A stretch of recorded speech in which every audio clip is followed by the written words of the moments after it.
सत्य के साथ। देवभूमि उत्तराखंड में चारधाम यात्रा को लाइफलाइन माना जाता है।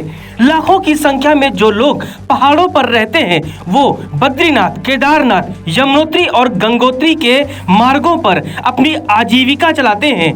होटल, रेस्टोरेंट और तमाम ऐसे चीजें होती हैं जिसके जरिए उनकी आमदनी होती है। लेकिन बीते कोरोना काल से लेकर अब तक जिस तरह से चारधाम यात्रा पर रोक लगी हुई है, उसके बाद अब इन लोगों की आजीविका और उनकी बढ़ती परेशानियों पर कांग्रेस ने हल्ला बोल कर दिया और आज एक दिन के धरने पर मुट्ठियां तान ली और कहा जेल जाना पड़े तो जाएंगे, लेकिन चारधाम यात्रा को जल्द से जल्द शुरू करवाएंगे।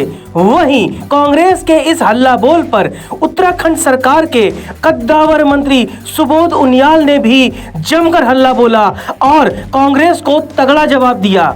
लेकिन इस सवाल और जवाब के बीच एक बात तो तय हो गई कि 2022 चुनाव आते आते अभी इस तरह की जो सियासत है वो देखने को मिलेगी। लेकिन इन दोनों पार्टियों में आज किस तरह से चारधाम पर नूरा कुश्ती हुई है, इन दोनों बयानों को आपको सुनाते हैं, क्योंकि आपको ही तय करना है कि 2022 के जो मुद्दे अब जरा जरा धीरे धीरे सामने आने लगे हैं। तो आइए आपको सुनाते हैं दोनों पार्टियों के बड़े नेताओं के चारधाम यात्रा पर दिए गए ये बयान, क्योंकि आपको तय करना है कि 2022 के चुनाव में किस मुद्दे पर आपको वोट देना है, ये आपको तय करना है।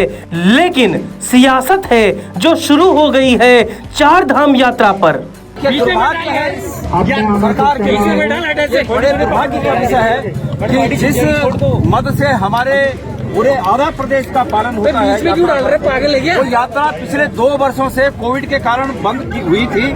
लेकिन अब कोविड जबकि पूरे देश में स्थितियां पूरी तरह सामान्य हो रही हैं, बड़े बड़े सभी मंदिर खुले हुए हैं, अकेले हमारे चारधाम यात्रा पर सरकार ने इस प्रकार से कुंडली मार के सरकार बैठी है माननीय न्यायालय के नाम पर, कुछ करने को ही तैयार नहीं है। और अब तक हम हाथ बैठ सकते हैं। हमें दुख होता है कि हमारे तमाम हजारों लाखों भाई जो साल भर इंतजार करते हैं कि चारधाम यात्रा चले और वो अपनी बच्चों की पढ़ाई का खर्च उस चारधाम यात्रा से अर्जित करें, वो अपने परिवार का पालन पोषण का खर्च इस चारधाम यात्रा से अर्जित करें, वो सब हाथ पर हाथ धरे बैठे हुए हैं। और हम इस तरह अपने भाइयों के दुख को नहीं देख सकते हैं। हम सरकार को चेताना चाहते हैं कि सरकार अभी भी जाग जाए और काबिल लोगों को कोर्ट में इस पक्ष को रखने के लिए नियुक्त करे। और माननीय न्यायालय जब उचित पक्ष अगर सरकार रखेगी तो निश्चित रूप में माननीय न्यायालय जबकि पूरे देश के मंदिर खुले हुए हैं तो हमारे मंदिरों को भी खोलने का आदेश जारी करेगी। इस कोर्ट में जो ये केस दाखिल किया गया है, इसमें भी सरकार की जालसाजी है। सरकार जालसाजी के तौर पर इस प्रकार के काम कर रही है जिससे कि हमारे उत्तराखंड के तमाम भाइयों का अहित हो रहा है। मैं ये कह रहा हूँ कि कोर्ट में काबिल लोगों को भेजे ना। अगर सरकार कोर्ट में अगर अपने पक्ष को नहीं रख रही है तो हमें कहे, हम वकील करेंगे, हम जाएंगे कोर्ट में, हम बताएंगे कोर्ट माननीय न्यायालय को कि ये कितना हमारे लिए आवश्यक है, कितना हमारे भाइयों के लिए महत्वपूर्ण है, हम बताएंगे इस बात को। सरकार हाथ खड़े कर देना। सरकार जानबूझकर नाकाबिल लोगों को वहाँ पर वक्त देकर बैठी हुई है जो कि इस केस को सुलझाने में बिल्कुल नाकाम है। सरकार को खुलने के बाद आना पड़ेगा। सरकार को अपनी जो नींद में सोई है सरकार, इसको जागना पड़ेगा। इनको काबिल करके रखने माननीय न्यायालय क्या पूछ रही है?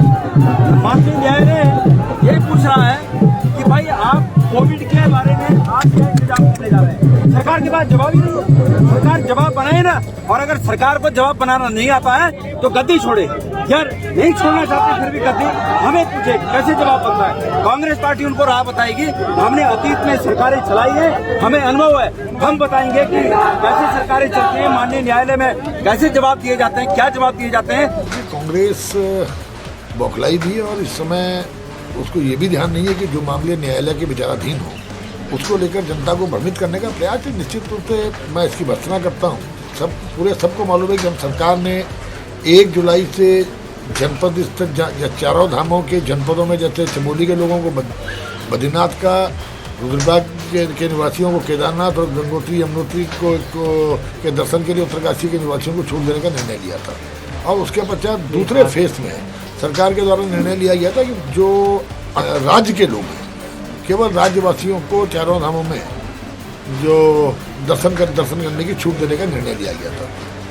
और उसके पश्चात तीसरे फेज में इसको यात्रा को खोलने का निर्णय लिया था और उसमें भी एक सीमित संख्या रखी गई थी ताकि कोविड की जो स्थित परिस्थितियां हैं उससे उसकी SOP को भी अपना अनुपालन किया जाए और यात्रा भी शुरू हो जाए। उस समय माननीय उच्च न्यायालय के द्वारा इसको स्थगित कर दिया गया। सरकार ने तत्काल तत्परता से निर्णय लिया और हम लोग सर्वोच्च न्यायालय गए। सर्वोच्च न्यायालय में काफ़ी दिन तक जब ये इस पर सुनवाई नहीं हो पाई, अंततः सरकार ने निर्णय लेकर के वापस में ही माननीय उच्च न्यायालय में वापस उसी केस को आगे बढ़ाने की बात की, जिस पर तारीख लगी हुई है। और ऐसे मामले में जबकि कोई समझदार लोग हैं, सरकार चलाई है कांग्रेस ने इस राज्य में, आज इतना मानसिक दिवालियापन निकल गया कांग्रेस का कि माननीय उच्च न्यायालय में जिस केस पर हियरिंग हो रही हो, जो मामला सब जुडिस हो, उसको लेकर जनता को भ्रमित करने का प्रयास करके चार धाम यात्रा शुरू करने को लेकर ये सरकार इस मामले में दृढ़ संकल्प थी और सरकार का लगातार प्रयास रहा कि यात्रा प्रारंभ हो। और उस बात को लेकर के जनता को गुमराह करना, ये कांग्रेस की निश्चित रूप से जो हरकतें वो निंदनीय है। मैं इसकी घोर भर्त्सना करता हूँ। सत्य के साथ